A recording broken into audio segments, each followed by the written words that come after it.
प्रभु यीशु मसीह के मधुर नाम में एक बार फिर से आप सबका स्वागत है। और हम जो है टॉपिकल बाइबल अध्ययन प्रकाशित वाक्य से संबंधित जो है इन दिनों कर रहे हैं। और आज एक और फिर से अद्भुत अद्भुत विषय जिसके लिए सारी दुनिया में प्रचार किया जाता है और हम भी उससे अछूते नहीं हैं। और वो कोई और नहीं वरन मेमने का ब्याह, मेमने की दुल्हन, ब्राइड ऑफ द लैम। और प्रकाशित वाक्य में जब विजय जीवन, अनंत जीवन का समय आया तो मेमना मेमना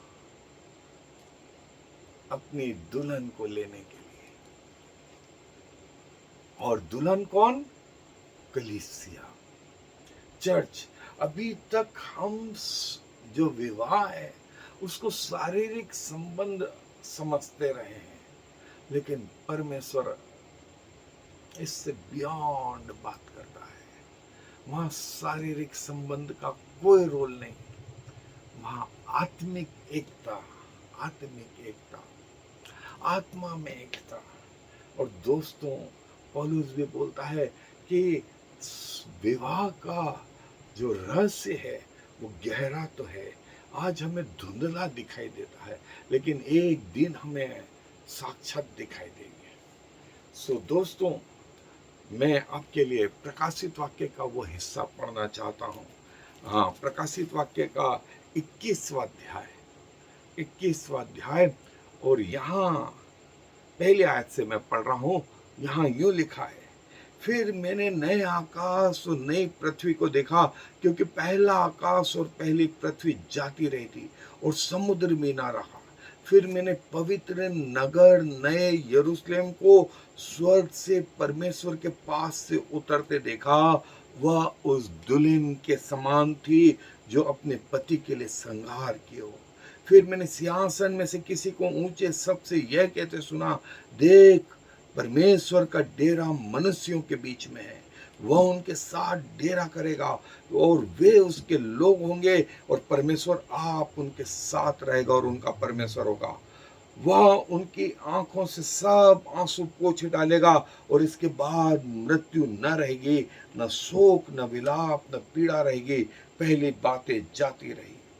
जो सिंहासन पर बैठा था उसने कहा, देख, मैं सब कुछ नया कर देता हूं। फिर उसने कहा, लिख ले, क्योंकि ये वचन विश्वास के योग्य और सत्य हैं। फिर उसने मुझसे कहा, ये बातें पूरी हो गई हैं। मैं अल्फा और ओमेगा, आदि और अंत हूं। मैं प्यासे को जीवन के जल के सोते में से सेत में पिलाऊंगा। जो जय पाए वही इन वस्तुओं का वारिस होगा, और मैं उसका परमेश्वर होऊंगा और वह मेरा पुत्र होगा। परंतु डरपोकों और अविश्वासियों और घिनौनों और हत्यारों और व्यभिचारियों और टोनों और मूर्ति के पूजकों और सब झूठों का भाग उस झील में मिलेगा जो आग और गंधक से जलती है। यह दूसरी मृत्यु है। फिर जिन 7 स्वर्गदूतों के पास 7 अंतिम विपत्तियों से भरे हुए 7 कटोरे थे, उनमें से एक मेरे पास आया और मेरे साथ बातें करके कहा, इधर आ, मैं तुझे दुल्हन अर्थात मेमने की पत्नी दिखाऊंगा। तब वह मुझे आत्मा में एक बड़े और ऊंचे पहाड़ पर ले गया, और पवित्र नगर यरूशलेम को स्वर्ग से परमेश्वर के पास से उतरते दिखाया। परमेश्वर की महिमा उसमें थी, और उसकी ज्योति बहुत ही बहुमूल्य पत्थर अर्थात बिल्लोर के समान यसप की तरह स्वच्छ थी। ये दुल्हन, और वो दुल्हन किससे तैयार हुई? सार्वभौमिक कलीसिया से, यूनिवर्सल चर्च से। और दुल्हा कौन? मेमना, प्रभु यीशु मसीह, प्रभु यीशु मसीह। और बाइबल इस बारे में और बहुत कुछ कहती है। सो आए मेरे साथ बाइबल अध्ययन पे चले।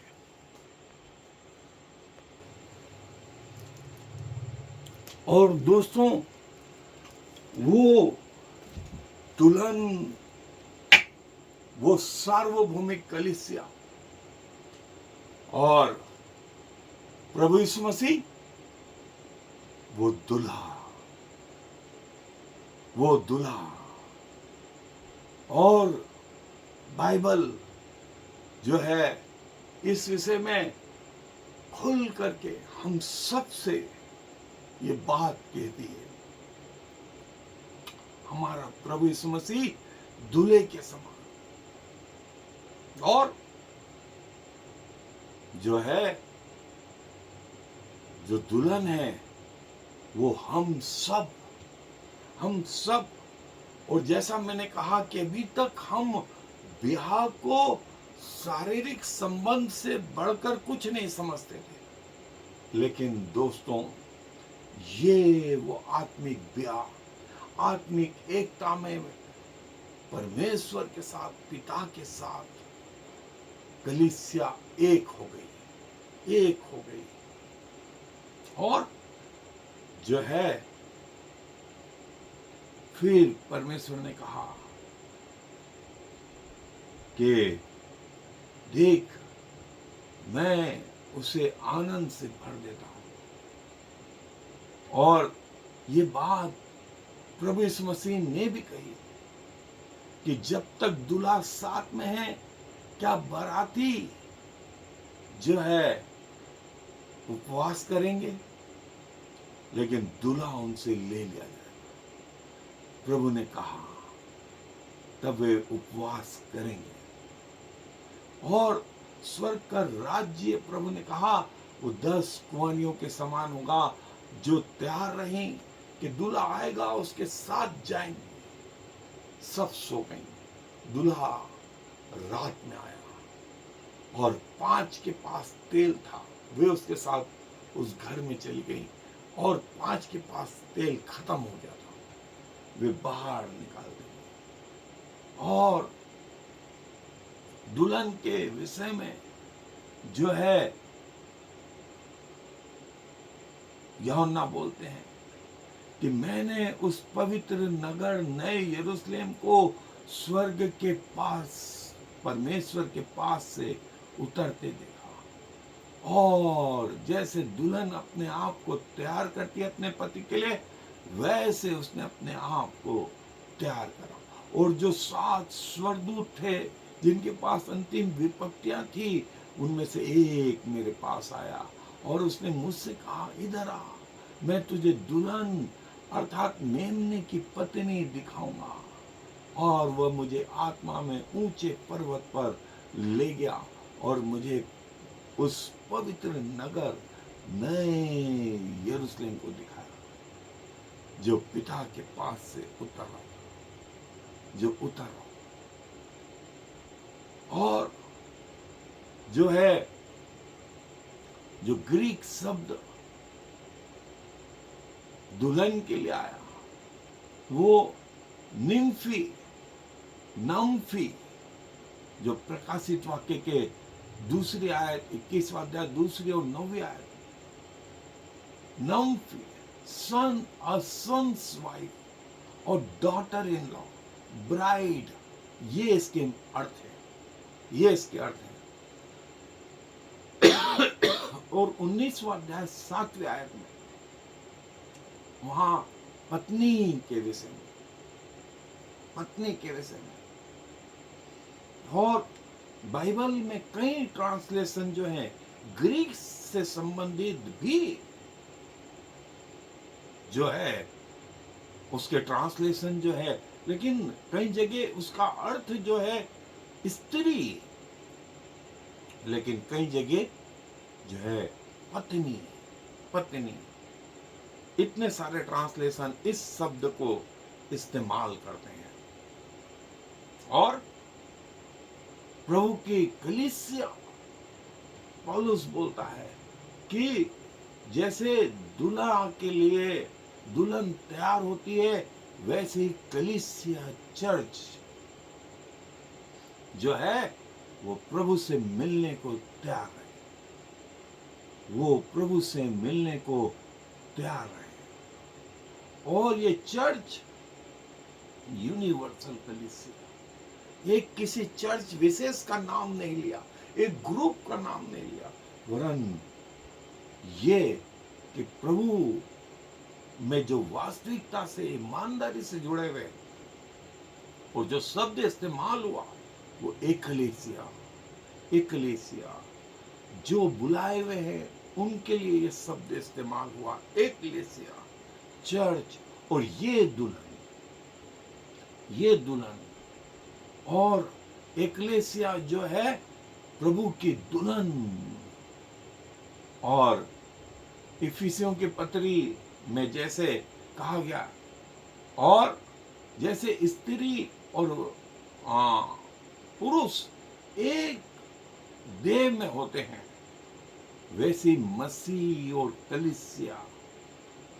और शारीरिक एकता नहीं यहाँ पर दोस्तों, वो बोलता है मानसिक एकता, स्पिरिचुअल एकता।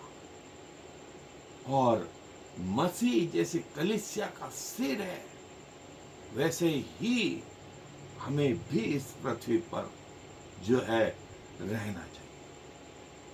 और पौलुस इसे बड़ी अच्छी रीति से 2 कुरिन्थियों 11वें अध्याय में भी समझाता है कि कई झूठे प्रचारक निकल गए हैं और वे जो हैं प्रभु की ओर नहीं, वे अपनी ही बातें सिखाते हैं।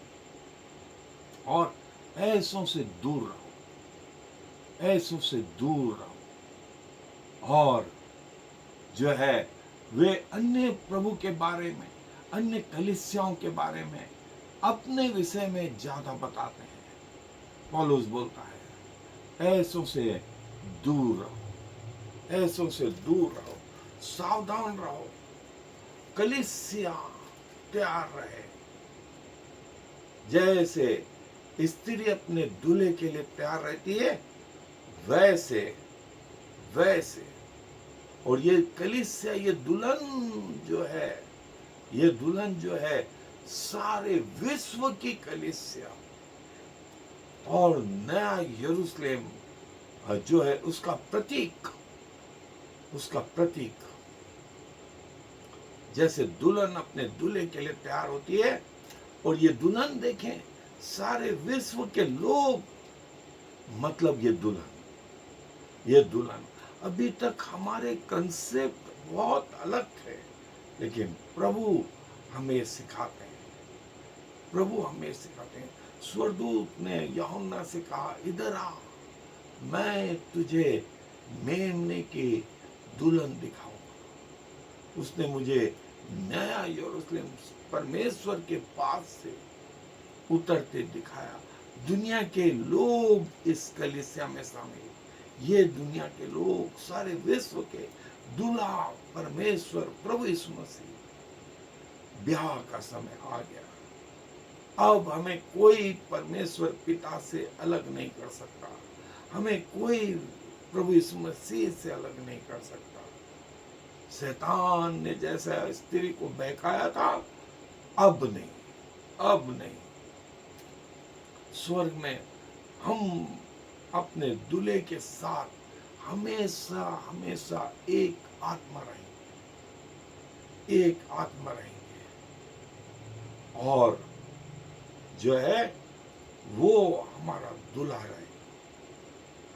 यहूदा का सिंह, यहूदा का सिंह, दाऊद का मूल, हमारा दूल्हा, कलीसिया का दूल्हा, कलीसिया का दूल्हा। और फिर उसको कोई अलग नहीं कर सकता, फिर उसको कोई अलग नहीं कर सकता। ऐसा परमेश्वर, ऐसा परमेश्वर। दोस्तों, परमेश्वर इस कलीसिया के बारे में, इस दुल्हन के बारे में अपने वचन में इस प्रकार कहता है। सो हमें चाहिए कि हम प्रभु के प्रति समर्पित रहें, ईमानदार रहें।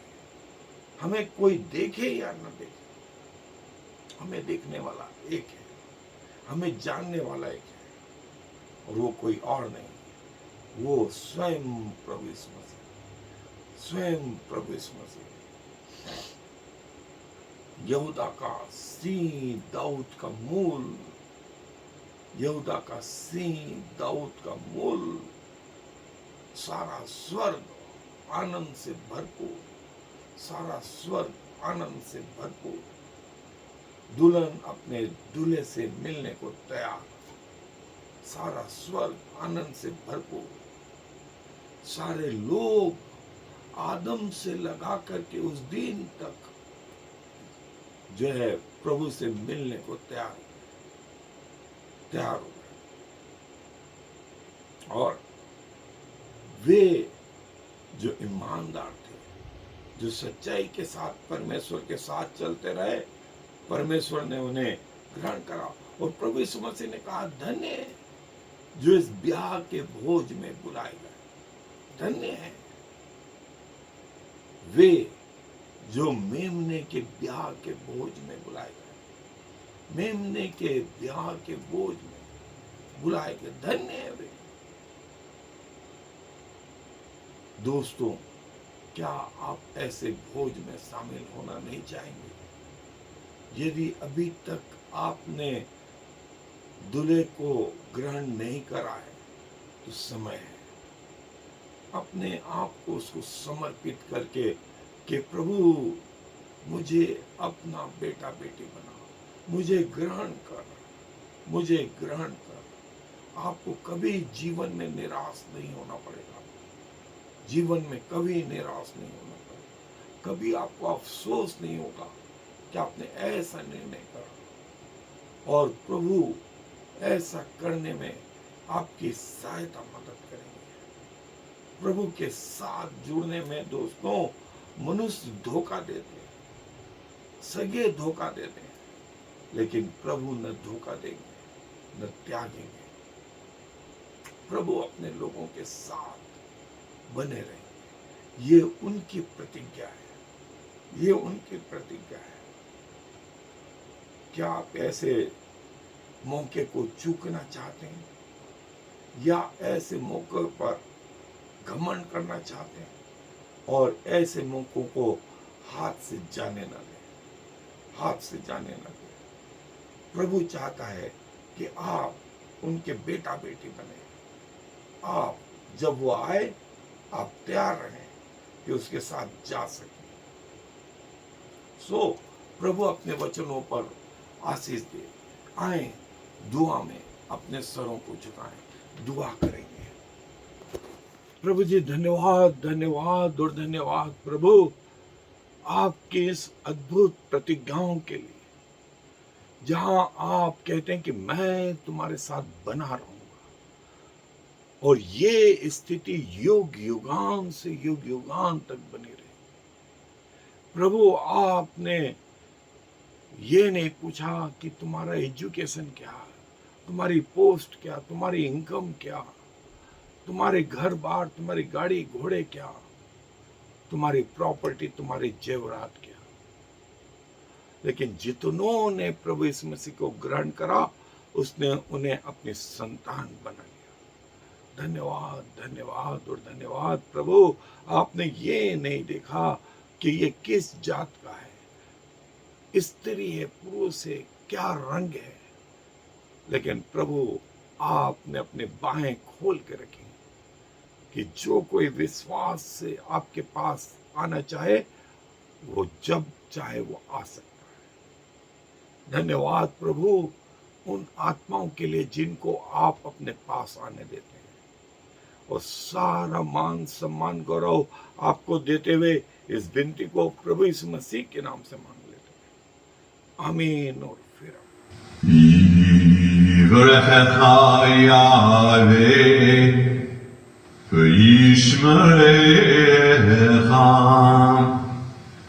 Ya'er Yahweh v'yichunecha Yisa Yahweh